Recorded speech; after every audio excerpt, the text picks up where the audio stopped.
Vikings talk. It's Purple Daily on SKOR North and SKORNorth.com. Purple Daily, presented by Surly Brewing Company. Football. A happy Sunday to you. Declan Goff here, rocking another edition of Vikings Vent Line, of course, the off-season edition. We like to bring on Vikings fans during the off-season to talk about the upcoming season, the draft, the free agency signings, anything that's been happening throughout the off-season that the NFL reigns supreme in. So we're going to have my guys Micah and Brett join us here in just a second to talk some Vikings football. And, of course, if this is the first time you're discovering us here on our Purple Daily YouTube channel, hit the subscribe button for daily Minnesota Vikings entertainment. We pump out a Vikings show 7 days a week, 365 days a year. During the Vikings season, Vent Line is turned over to you guys, and you guys will join Mackie, Judd, and myself right after the Vikings game to talk everything purple and everything that sometimes went wrong, sometimes went right. It's an absolute blast. We're 9-10 weeks away from NFL Week 1. Vikings at home against the Packers, so we're getting closer to the season, but there's still plenty to talk about, so I'm excited to talk to Micah and Brett what their expectations are for the upcoming season. Of course, Vikings Vent Line is powered by Surly Brewing Company. Check out the Furious, the Logic Bomb. There's the Surly Supreme. If you're here in the Twin Cities, go to the Surly Deck and Surly Patio. It's a great beer hall. Thank you to Surly Brewing for powering Vikings Vent Line, and of course, TCL. Enjoy more of what you love with TCL. Get yourself a TCL television here before football season starts. You got to have the best type of television to watch the Vikings every Sunday, and my friends at TCL are the ones to do so. If you'd like to get in also on a future episode of Vikings Vent Line, shoot me an email. It's vikingsventline@gmail.com, vikingsventline@gmail.com. Please, if you haven't been on the show or if you've been on before, by all means, shoot me an email. I try to get everyone a voice at least once before I start repeating guests, but shoot me an email, vikingsventline@gmail.com. We post these every Sunday morning, so very excited to talk to Mike and Brett here in just a bit, and I'd love to hear from more of you, the Vikings fans. Shoot me an email. It's vikingsventline@gmail.com. All right, pleasantries aside here, let's get my guys Micah and Brett on. Brett's got his purple gear up from head to toe, basically. I love it. Are we rocking a Jefferson jersey there, Brett? That's right. I'm sorry. Justin Jefferson. I like he's got the shades on. He's got the hat. He's swagged out from head to toe. And then my guy Micah, who's all the way in Hawaii, a Hawaiian Vikings fan, hanging loose in Oahu right now. Micah, how did you discover being a Vikings fan and when you're based all the way in Hawaii? All right, so being a Vikings fan, I go to church in the morning, and the games for the Vikings are usually all in the morning before I go to church. And I would always watch Randy Moss, Chris Carter when I was a little baby. I still remember them, even though I was really young. They always had the best highlights, and a lot of my friends back in elementary and middle school were all Green Bay Packer fans.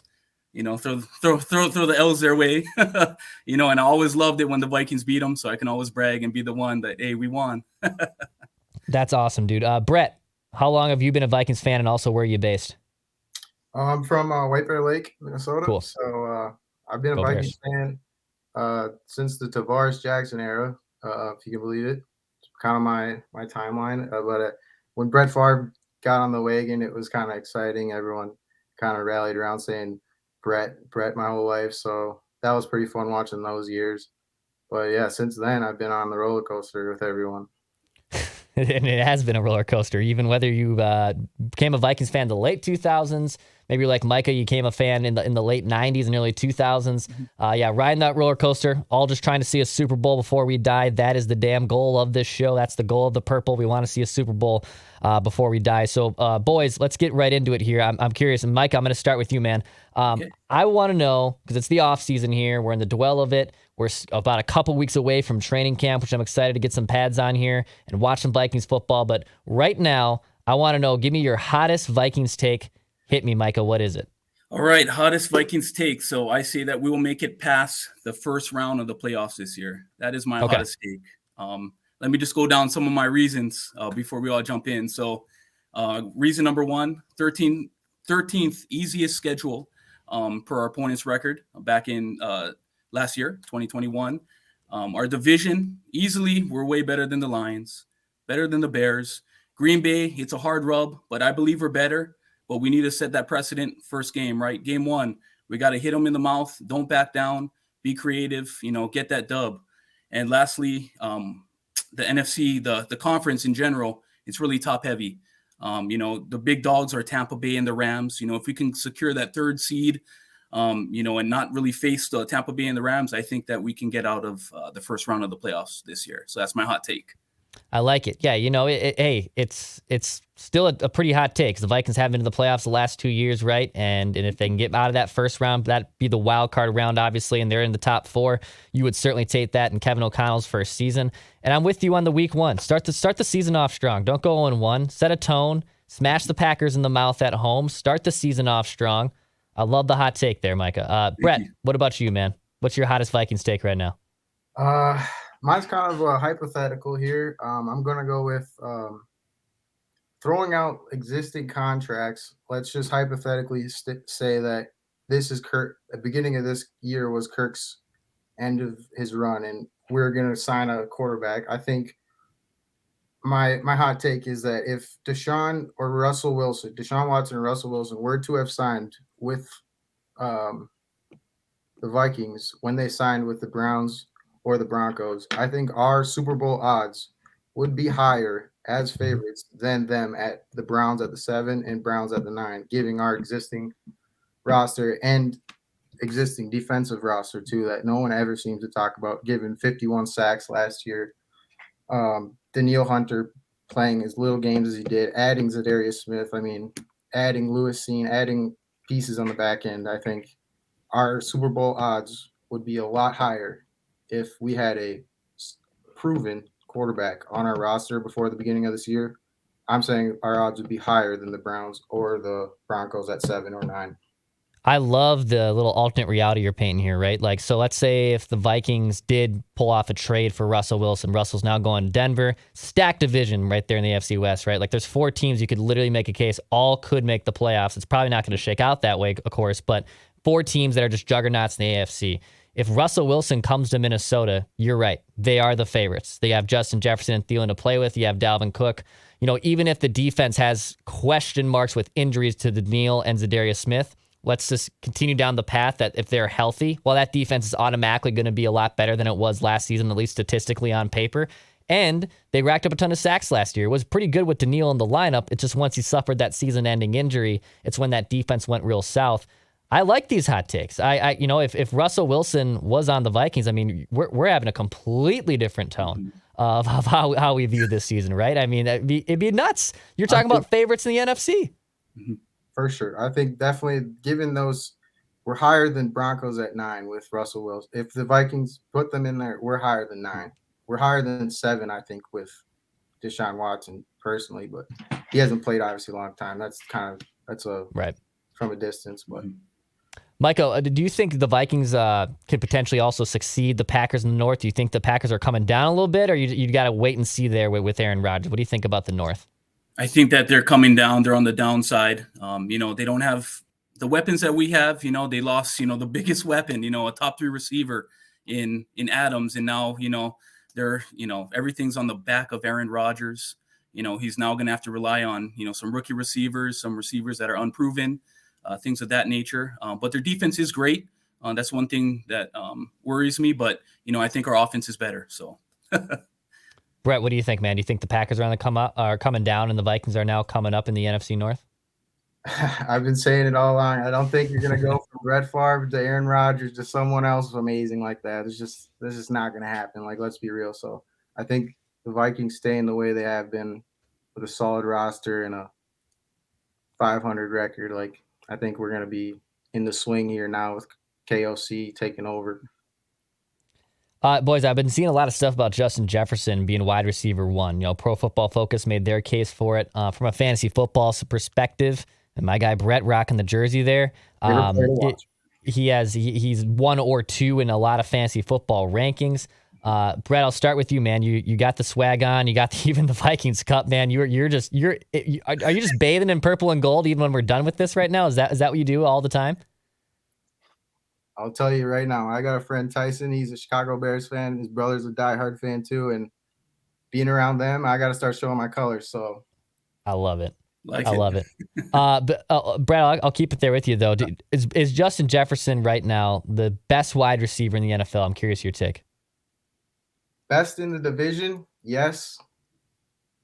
Best route running, yes, but I think you gotta give respect to a Devontae Adams or a DeAndre Hopkins when he's healthy. I mean, there's two types of receivers I look at: go up and go get it receivers like Devontae and DeAndre, and I think there's a go around you receivers, and I think JJ is still in that go around you category, but he's gonna succeed up to the higher rankings here. I think this next year, especially with Devontae going away from Rodgers, I think that he's gonna fly up the rankings past both of those guys possibly this year. But yeah, I think he's definitely got the best wiggle, best route running, just like Cooper Kupp, some of those guys. But he's just not a go up and get it type of guy right now, I don't think. But give it a couple of years, I think he'll be the best wide receiver in the NFL. Yeah, he's certainly rising up there. Michael, what do you think, man? You've seen a bunch of wide receivers come and go through the Vikings. Is Justin Jefferson the best wide receiver right now in football? It's a toss-up, right? There's a three-headed monster that I believe. Cooper Kupp, you got JJ, and then you got Devontae Adams, right? The measurables are all the same. The height, weight, they're all pretty much relatively the same. The stats that they put up is the same. But what I look at here is youth, right? So I think after this year, JJ will be number one, but right now it's Cooper. But with the age gap, he's 6 years younger than both of these receivers. He was part of a run-first offense and still put up pretty much the same numbers as these two pass catchers that are in a pass-first offense, as we all know. He's smooth, he's electric, he's dynamic and great, yards after catch. So I think after this year he'll be number one, but right now I have Cooper Kupp number one.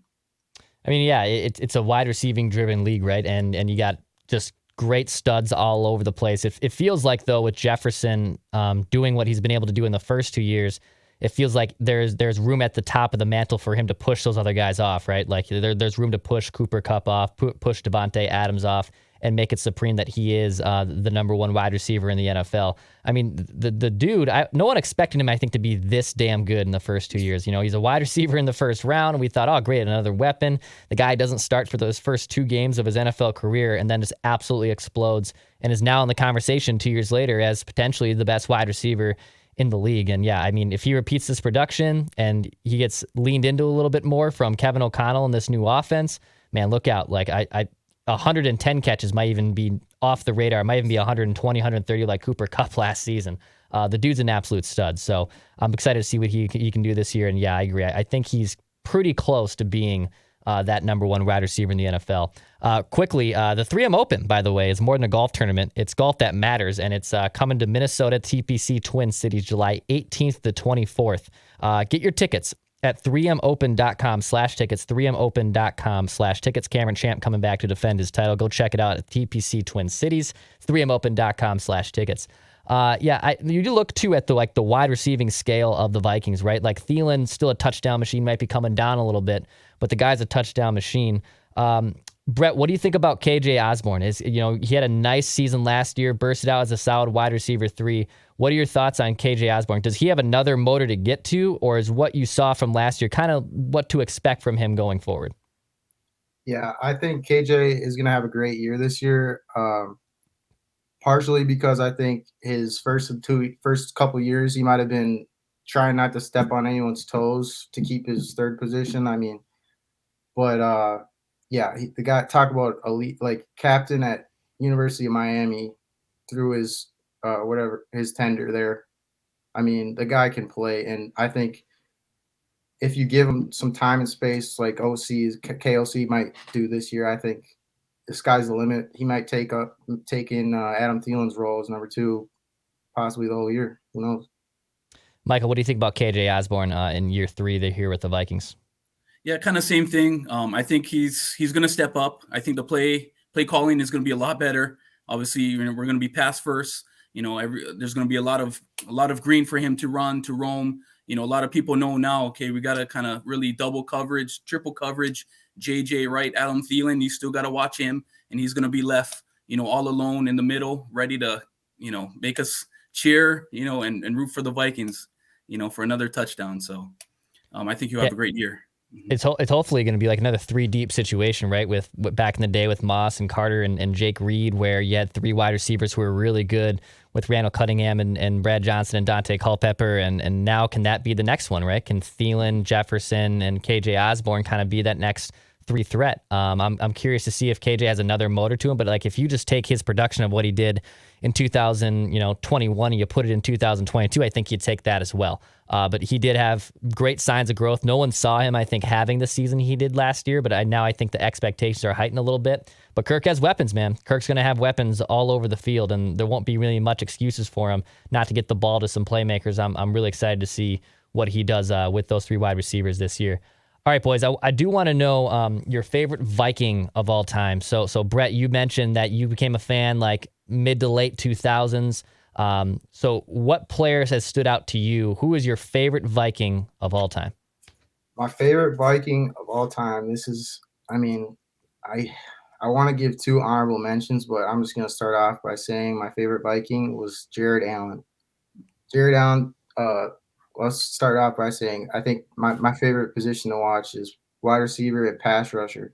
I think the way he did the cattle rope celebration and all that, it was just something. He was the description of a Viking was Jared Allen, in my opinion, and he's just being an outdoorsman guy. You always see him do interviews in camouflage and all that good stuff. Like Jared Allen was my favorite to watch after he get just doing the celebration, man. And it's kind of like Jefferson nowadays doing the gritty. It's like adds a whole other level of fandom for that player.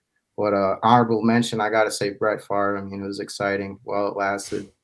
Not just to sneak this in there, but I think that we could possibly have Aaron Rodgers sneak over to the purple and gold. He's done over there too.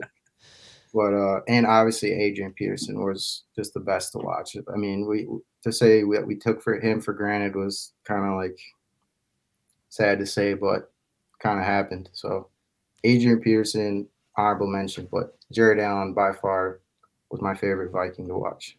Yeah, Jared Allen, you bring up the point of the round him up and him just getting after QBs, and it was a blast to watch. AP too, yeah, I think we did kind of take him for granted. You know, he also kind of got in trouble off the field, and fans kind of also put that over him. But man, that guy was just absurd. He was that last true running back that was going to touch the ball 25, 30 times a game, still give you $130, $150 yards, and you never knew when he literally was just going to rip 160 yards down the field for a touchdown. He was incredible. I mean, I was in high school when he was drafted, and yeah, I still have fond memories of watching. I mean, to your point, God rest his soul, but like Tavares Jackson, Gus Frerotte, just these slappies basically handing him off the football and say, Adrian, save us, run the offense for us. And he did. He carried the Vikings to wins during his prime years here in Minnesota. So kudos to him. Micah, what about you, man? Who's your favorite Viking player of all time? All right. So when you asked that question, first player that came to mind was Randy Moss. He was actually the first jersey my parents ever bought for me was Randy Moss. I would wear it until you couldn't even see the numbers anymore. And, you know, he was just so dominant. He was just amazing to watch, you know, going down the field, jump balls. It was just easy for him. It was just like he was just having a great time. You know, he always brought the electricity, the excitement. And I still won't forget before I was going to church, He caught the ball from Dante Culpepper, threw him the ball, and then he lateraled it behind his back, you know, for the touchdown Yeah. Before the half ended. And, you know, I just couldn't contain it. You know, I ran around the house screaming, just like, oh my gosh, I don't know what I just witnessed, but that was just amazing. So he is definitely my favorite Viking of all time, Randy Moss. Yeah, we just did a big breakdown on that play here on this channel just like 3 or 4 days ago, and his ability to go up and get the ball. You know, Brett was talking about go up and get it wide receivers, right? Like just throw it up there. I'm going to go get it. And he was built like a freight truck where, I mean, if you got him going, you weren't going to slow him down. I mean, he was 6'4" and huge and was very oversized, but he was still so fast that good luck trying to cover a guy like that. For me, it was always Dante Culpepper. I mean, Dante was that first quarterback I gravitated towards, and he certainly had some flaws, and he had some bad seasons mixed into there, and he shredded his knee, and his career kind of ended prematurely to a degree. But all that entire Dante to Moss era was phenomenal. And I know Moss probably made Dante a little bit more, but man, those first few years in the 2000s, to your point, Micah, like those were fun offenses. You never knew what was going to happen. Randy, lateraling across his body to get it to Mo Williams. Crazy stuff in those first few years for the Vikings. So I think all those guys, Jared Allen, Randy Moss, Dante, AP, to your point, I think anyone who's been a fan, who became a fan like in the millennium probably those are maybe the first 4 names I would assume that probably come to mind for a lot of fans. And now it's, it's Brett's guy, Justin Jefferson, this next generation of favorite Vikings fans that love JJ and love doing the gritty and love doing all that. So it is fun. Boys, before we go, I do like to give a little spot for either one last take. Also, any shout outs you want to give. Brett, I'll start with you. Is there anything else you want to get off your chest here before we wrap on Vikings Vent Line? I got one more take, and it's kind of to you guys' breakdown of the top 25 Vikings. It's talking about how ironic it is that the greatest Viking of all time, Fran Tarkenton, was as mobile of quarterback as ever back in the day. Mm-hmm. And nowadays, like we got non-mobile quarterback here in Minnesota, possibly ranked the least mobile quarterback. I mean, if you think about it, and I think just getting a mobile quarterback in the position right now for Kirk is instead of Kirk. I mean, I still love what he does in the passing game, but there's third downs where he just gets swallowed up and kind of doesn't bounce the pocket. He's kind of if he does bounce the pocket, it's like it's a save my job kind of scramble. It's not a make and mark kind of scramble like you see these guys do, like Josh Allen or Patrick Mahomes. I just think like the roster we have now with a mobile quarterback, a la Fran Tarkenton, our greatest potentially Viking of all time, I think sky's the limit for the Vikings here. Yeah, it feels like mobile quarterbacks kind of went away for a little bit the last few years. Like, Mahomes isn't that mobile, but I mean, he can escape pressure and do crazy things on the run. Josh Allen's a freak of nature. He's just another big dude that can make almost any throw from anywhere. But yeah, Kirk's not a mobile guy. I think you're right. He might be the most not named Tom Brady, like the least mobile quarterback in the NFL, man. He's a statue. And look, sometimes your offensive line is going to be break, or even if you have a good line, it's going to break down at some point. And how do you adjust to that? How do you slide your feet? How do you avoid that pressure? How do you escape the pressure? He really hasn't ever figured out a way to get better at that. And that's hard to do, but he hasn't ever really improved that. It's a good one, man. It's a good one there. I like it. Micah, what about you, man? You got any last takes or shout outs you want to give?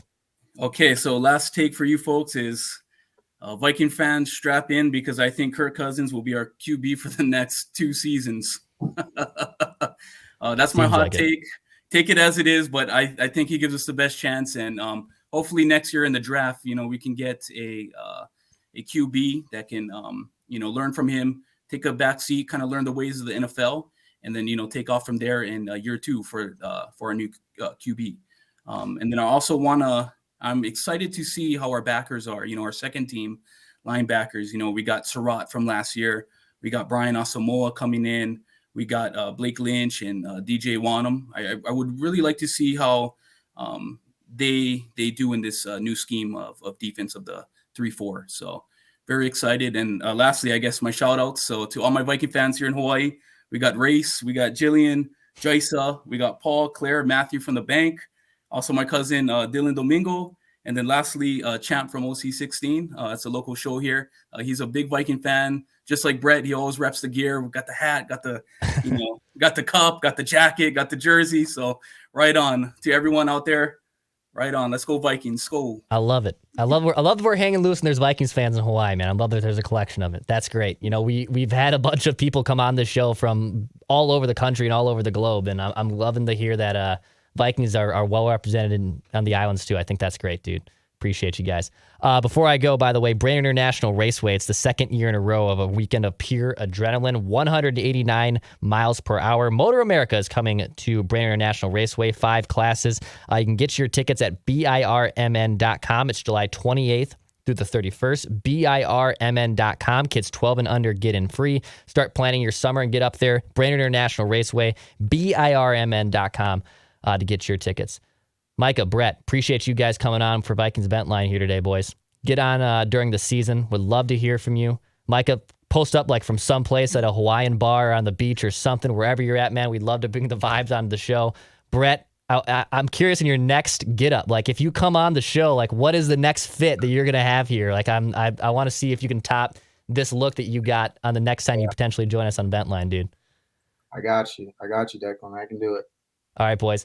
Hey, fellas, have a good weekend. And by the way, hit the subscribe button for anyone watching or listening to this channel. Minnesota Vikings Entertainment. We just want to see the Vikings win a Super Bowl before we die.